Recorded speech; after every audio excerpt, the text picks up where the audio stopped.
Bienvenidos a una nueva catequesis. El día de hoy vamos a hacer una pequeña introducción a las cartas paulinas.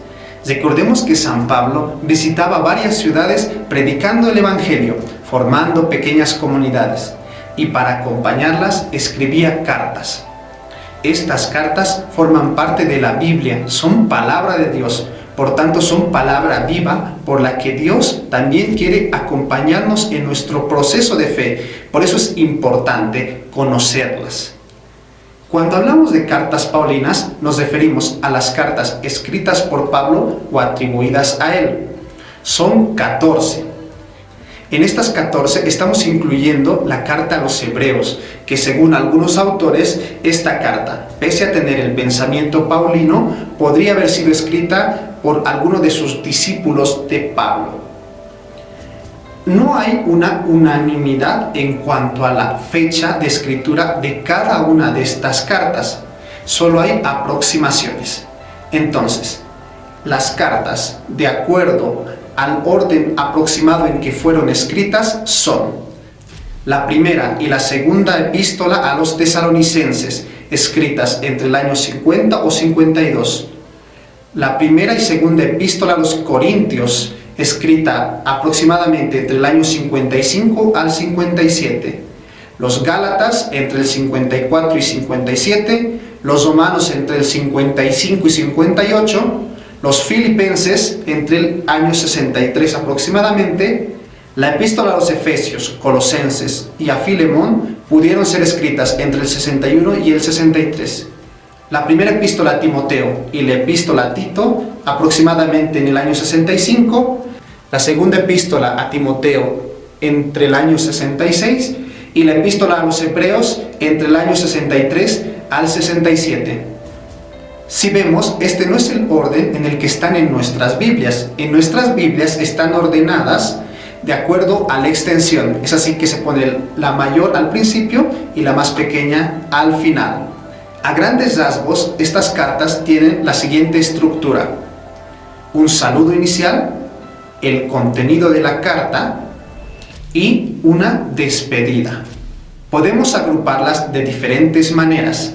Es así que están las cartas personales, que son la epístola a Filemón, a Tito y la primera y segunda a Timoteo.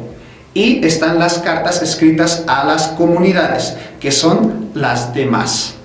La finalidad de estas cartas, como dijimos, es acompañar el proceso de fe de estas comunidades. Es así que el apóstol en algunas los va a exhortar, les va a dar instrucciones, les va a dar las gracias por alguna situación en concreta, también los va a reprender por alguna situación, les va a ayudar en cuanto a la organización de la iglesia. En estas cartas vamos a encontrar, por ejemplo, que nos presenta a Jesucristo como nuestro Señor, nuestro Salvador, gracias a su pasión, muerte y resurrección.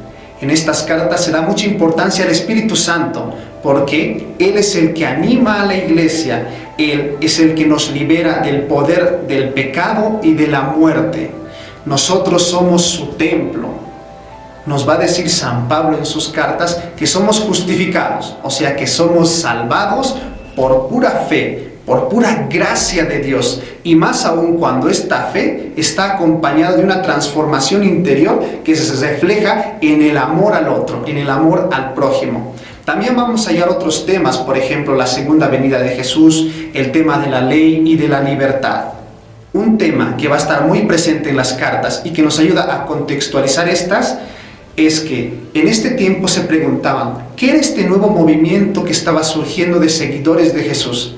¿Era parte del judaísmo o era algo independiente?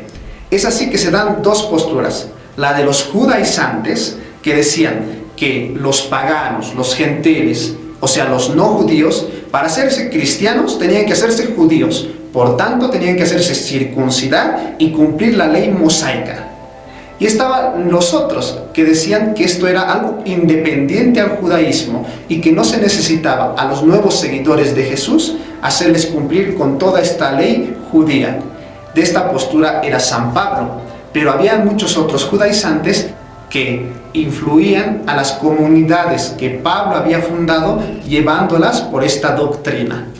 En las siguientes catequesis iremos viendo cada una de estas cartas de acuerdo al orden aproximado en el que fueron escritas, porque vemos que son palabra de Dios viva para acompañar nuestro proceso de seguimiento a Jesús.